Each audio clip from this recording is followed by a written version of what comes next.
ప్రపంచంలో ఎక్కడ యుద్ధాలు జరిగినా కాల్పుల విరమణ ప్రకటన తొలుత ట్రంప్ మాత్రమే చేస్తారా? ఇరాన్ ఇజ్రాయెల్ కాల్పుల విరమణ అమలయ్యే అవకాశాలు ఏ మేరకున్నాయి? తాజాగా జరిగిన దాడులతో సీజ్ ఫైర్ అమలు ఒక నాటకంగా మిగిలిపోతుందా? సీజ్ ఫైర్ ఉల్లంఘన జరిగినట్లేనా? మనకు పాకిస్తాన్లా ఇజ్రాయెల్ కు ఇరాన్ తయారవుతుందా? సద్దాం హుస్సేన్ ను ఖమేనీ పోల్చి ఎందుకు మాట్లాడుతున్నారు?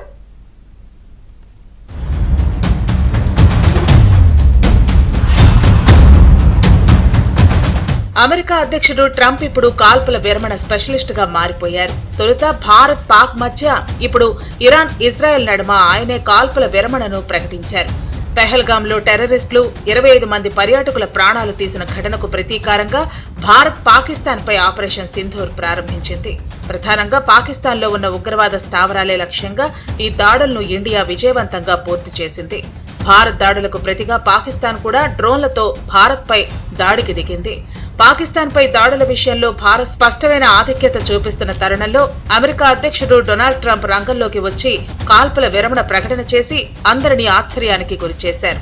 డొనాల్డ్ ట్రంప్ ట్వీట్ చేసిన తర్వాత ఇండియాతో పాటు పాకిస్తాన్ కూడా కాల్పుల విరమణకు అంగీకరించాయి. ఇరు దేశాల కంటే ముందు డొనాల్డ్ ట్రంప్ ప్రకటించడంతో మోదీ సర్కారు ఇరకాటంలో పడిపోయిన మాట కూడా వాస్తవం.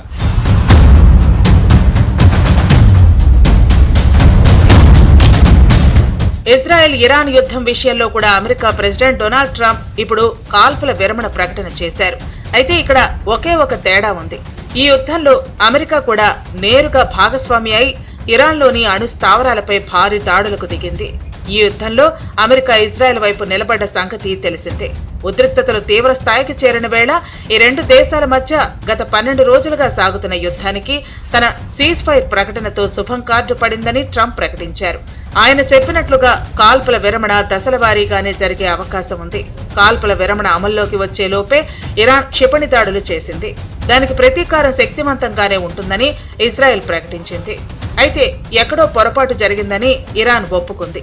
ఈ క్రమంలోనే కొన్ని అనుమానాలు వ్యక్తమవుతున్నాయి. అన్ని చోట్ల శాంతి మంత్రాలు పఠించి నోబెల్ శాంతి బహుమతిని ఎగరేసుకుపోయేందుకు ట్రంప్ ప్రయత్నిస్తున్నారని ఒక వాదన ప్రచారానికి వచ్చింది. టెర్రరిస్ట్ గ్యాంగ్స్ అని పెంచింది అక్కడ హమాస్, సిరియా, హెజ్బుల్లా, హూతీస్, వాళ్ళని వాడి మొత్తం ఆ ఏరియానంతా వాళ్ళని టెర్రరైజ్ చేస్తూ వచ్చారు. అవన్నీ ఇప్పుడు ఆగిపోయే పరిస్థితి వచ్చింది. ఇవన్నీ ఏదో ఉపయోగపడుతుందని ఇరాన్ అనుకుంటే ఏం ఉపయోగపడలేదు. అన్నిటికంటే బయటకు వచ్చింది ఏంటంటే ఈవేళ ఇరాన్ ఇంత మిలిటరీగా ప్రిపరేషన్స్ ఏం చేసుకుని లేదా, బిలియన్ల డాలర్స్ సంవత్సరానికి ఖర్చు పెట్టారు ఆయిల్ సొమ్ము, గ్యాస్ సొమ్ము, కానీ ఏం ఉపయోగం లేకుండా పోయిందా అని అక్కడ ఇరాన్ ప్రజలు కూడా ఒక ఆలోచనకు వచ్చారు. ఇవన్నీ చూసి సీజ్ ఫైర్ అయితే ముందరికి వెళ్ళిపోవచ్చు. ఆయతుల్లా ఖమేనీ ఆయన ప్రభుత్వం, షియా ముల్లాసు ఒక నిర్ణయానికి వచ్చారు. ఈ సీజ్ ఫైర్, ఈ యుద్ధం డొనాల్డ్ ట్రంప్దే విజయం. మిగతా చోట ఇండియా కాశ్మీర్ ఇవన్నీ ఏదో చేసామంటాం, అది ఎవరు పట్టించుకోలేదు. కానీ ఇది మాత్రం డొనాల్డ్ ట్రంప్ చేసేది. నోబెల్ ప్రైజ్ ఇస్తారో లేదో అది వేరే విషయం, కానీ తప్పకుండా ఇది డొనాల్డ్ ట్రంప్కి ఒక పెద్ద విజయం సాధించాడు ఆయన ప్రెసిడెన్సీలో అని మాత్రం చరిత్రలో మాత్రం వెళ్ళిపోతాడు.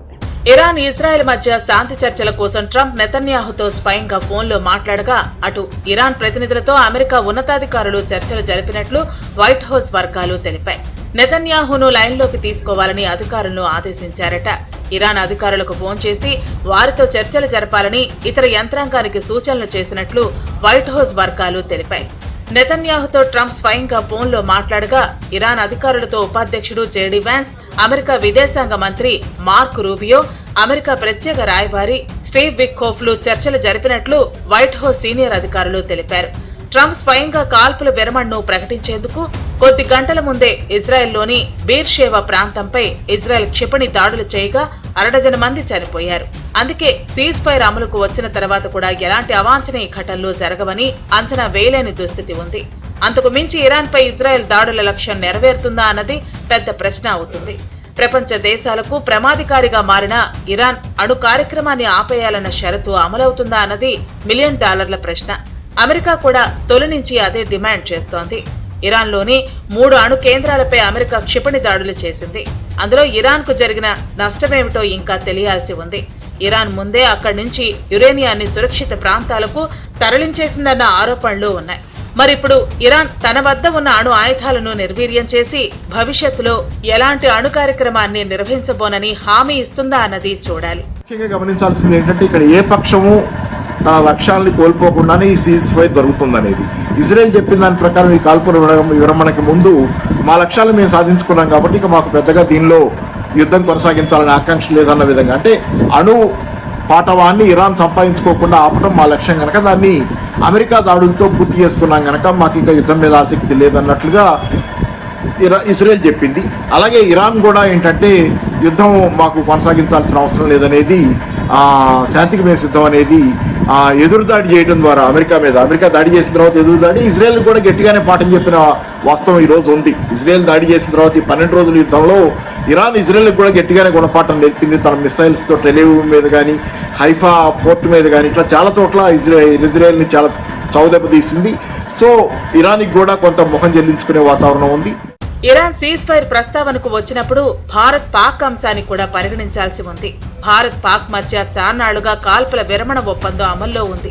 అయినా సరే సరిహద్దులో పాకిస్తాన్ సైనికులు ఉల్లంఘనలకు పాల్పడుతూనే ఉన్నారు. సీమాంతర ఉగ్రవాదాన్ని ప్రోత్సహిస్తూనే ఉన్నారు. దానివల్ల భారత్ లో అశాంతి నెలకొని తీవ్ర ఇబ్బందులు ఎదురవుతున్నాయి. అందుకే అప్పుడప్పుడు సర్జికల్ స్ట్రైక్స్ చేయాల్సి వస్తోంది. ఇటీవలే పాకిస్తాన్ కు ఇండియా గట్టిగా బుద్ధి చెప్పింది.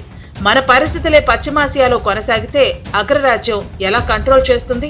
తాజా యుద్ధంలో పూర్తిగా దెబ్బతిని తేలుకుట్టిన దొంగలా మౌనం వహిస్తున్న పాకిస్తాన్ తరహాలోనే ఇరాన్ కిమ్మనకుండా ఉంటుందని చెప్పగలమా? మనకు పాకిస్తాన్లా ఇజ్రాయెల్ కు ఇరాన్ తయారైతే దాన్ని కంట్రోల్ చేసేది ఎవరన్నది కూడా చూడాలి.